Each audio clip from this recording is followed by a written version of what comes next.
Right now here at the Iowa State Fair 2021, talking with Iowa 3rd District Congresswoman Cindy Axne. Thanks so much for taking the time to visit with us today. Always. Well, I mean, you guys are just so much fun to begin with. Why wouldn't I be here? Well, we appreciate that. And so you're here at the Iowa State Fair today. First of all, talk about the experience being here today. Well, it's so great to be out here. It's been a bit. Last time I was out here, my kid was working the corn dog stand, so that not this year. So there's a difference for me. We had a great time visiting and watching the parade this morning with our veterans, so that was wonderful. It's just so good to see people happy and engaged, and honestly, I think doing the things that I want them to do here. Look at our 4-H booths and see the talent of the young people who are coming up. Check out our livestock and everything that we produce here, and it's so nice to see everybody walking around doing this. And by the way, there's some really good food this year. Yes, that there is. So we'll find out what your favorite one is here at the end. But so you were talking just before we went on that you're being called back to Washington. You were hoping to be here a little longer, but things being what they are, tell us what's going on. So the Senate passed a bipartisan infrastructure bill, the first phase of what are supposed to be a two-phase infrastructure bill. So they passed out the first one, and we're going back to the House to address that, to hopefully move forward on that so we can get a bill done. And then to do another thing which is called a budget resolution, which also opens us up to do that reconciliation on the other infrastructure pieces that didn't make it in there. Things that are really important to Iowa that I want to get in: biofuels, broadband, childcare. All of those are what I'm looking for. And you mentioned biofuels. It's been seeming like it's been taking a lot of heat in the last couple of weeks. I know Senator Feinstein put up some legislation to try to get the RFS repealed. It's been there's lots of different. Basically, it just seems like RFS is still having to be reminded quite a bit out there. Yeah, which is why I have a bill that I was an original co-sponsor along with Angie Craig, Representative Craig. Here's what we got to do. We got to go back to the beginning. The way that we have structured language around the RFS is what's keeping us in a bind in many cases. So it's okay if I move forward with my bills, or many of us do, like my infrastructure bill, to expand the capacity and the sales of ethanol across the country. But here's the deal. What I found out through this process is that there's a piece of language that's codified that if we don't change it, we will consistently be pushed up against a wall on having these types of lawsuits or whatever pushed against us. So now we're working on codifying that language. And when I found out it was a root issue that we have to address, or we will possibly see this type of action in the future, I said, let's get after that.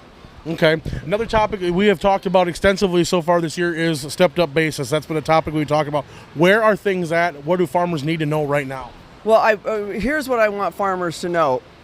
I'm taking the lead in the House on ensuring that family farms and family businesses are excluded from the stepped up basis. The president has said he wants family farms and family businesses to be excluded, and we absolutely need to do that. What I'm trying to do is make sure that our family farms and Main Street actually is able to pass their businesses on to their kids. We know these are investments, these are people's livelihoods. I feel really confident. The president has said, and it's in writing, that he wants to defer them. Now it's going to be my job and others in the House and then the Senate to follow suit to codify that language. But what I can tell you is the support is there. I'm actively engaged on a regular basis in promoting this with the president. I've personally talked to him about it, and I've also written letters to the administration and to leadership in the House, Senate, and on both sides. And I feel confident, we're going to get this in. And that's the thing we heard over and over again when you were on your tour, and I was able to accompany you on that earlier this spring, that there was so much concern about what can we do for the future, and a lot of the red tape that has to go along also with just getting into operation for a lot of these small farms. Yeah, I mean, absolutely. We have to get rid of a lot of the red tape, and we have to make sure that we're supporting our family farms. And so we're going to make this happen. I know that the president feels very, very compelled to ensure that this gets taken care of. And there's no one that I've talked to in the House that doesn't support it. So it's just a matter of moving the agenda forward. And now with the infrastructure bill, with you guys taking it up and talking about also that accompanying financial bill, is there sticking points from the Senate side that are going to have to be figured out on the House side?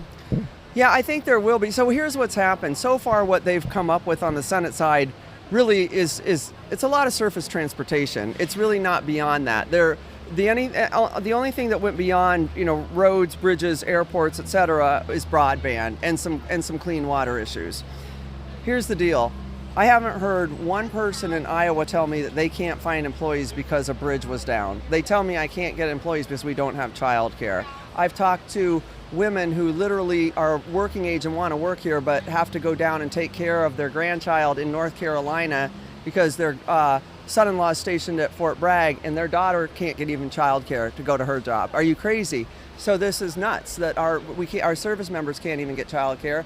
Iowans leaving here to go care for their grandchildren, and then they exchange that out with the other mother-in-law. So we have people who want to work that can't because they need the childcare. We have businesses who've said, Cindy, I can't hire people because we don't have childcare. And so here's what I say. We got to fix our roads and bridges, absolutely. But I haven't heard one person tell me that they can't get to work or they can't find somebody to work because of that. But they've said it over and over about childcare. Childcare has become instrumental in being a part of our economy for working families. And if they don't have it, it means one parent can't enter the workforce or a single parent can't even get a job. And we're supporting our economy through this. So that's why that's so important to me. That, biofuels, and broadband have to be at levels that are what I think are right for Iowa. So what's it going to take to get it there, especially because of the child care efforts? Well, we haven't even really approached what the final bill looks like in the House. We're still working on those things based on what the Senate's coming back with. We have big ideas, and we've done hearings around how we would like to see certain pockets of it be, so that when we're ready to hit the ground running, we're crafting all this behind the scenes. So we're going to take that Senate bill. We're going to look at it. I know it's not going to meet a lot of our needs. We're going to figure out what we can get into the secondary reconciliation package that we think will pass, and then figure out how we can look at the two of those together and ensure that they work for, I would assume every representative's doing what I do, assuring that they work for your own district. And for me right now, I'm not seeing it. So I got to see it. I want to get those roads and bridges fixed, et cetera, but I want to see these other pieces. We can't leave Iowa behind with broadband, biofuels, or childcare. All right, and one last question, I guess. Is there anything that other farmers really need to know coming up here in the next couple months from the Capitol? Well, the first thing, I established and am co-chairing the Rural Task Force within the Democratic House Caucus. I will be holding an event with Representative Sherry Bustos early September. Our goal is to raise up the voice of rural America. And our farmers are supported by our rural towns. And if we don't have the health care that we need there, if we don't have housing, if we don't have broadband, we're not going to see people staying or young people staying. That's what we want. So I've set up this task force to address all those issues holistically. That supports our agriculture community, and it supports our whole GDP in this state. That's coming up. And as well, I'm really happy to see what Governor Vilsack and the President have been working on in regard to processing to ensure that our regional processors get a shot. And what we're doing right now with the bill that allows for more regional processing is going to help us with market transparency. It's going to help us get the fair pricing that we need. It's going to help us have better opportunity to get to market. And by the way, it's going to help every American eat a better piece of beef, because the best beef comes out of Iowa. So I'm thrilled to see that we were able to do that. And we're going to continue to push for this out in Pot County. I was just out there with Rustic Cuts and another organization that's setting up a big processing capacity there. We're going to have 2 locations out there that are going to be brand new within the next 3 years. This is what we need to keep doing in Iowa to grow our ag community. All right, so the last question I should say, now this is the last question. It is the state fair. I ask everybody this. When you come to the fair and there's all that good food around here, what's the first thing that Representative Axne has to go for? God, this is such a tough one. I have to tell you, in the end, it's got to be a deep fried Oreo. I have a huge affection for a deep fried Oreo. So I will be getting it, even though I have literally no idea how many calories are packed into that thing. Well, it doesn't count at the state fair, right? I mean, we walk around all day anyway. It doesn't count at the state fair. And of course, I'm friends with the Campbells, and they're corn dog kings, so, I always got to stop by there, too. All right. Well, Representative Axne, we thank you so much for taking the time to visit with us today. Always great to be with you.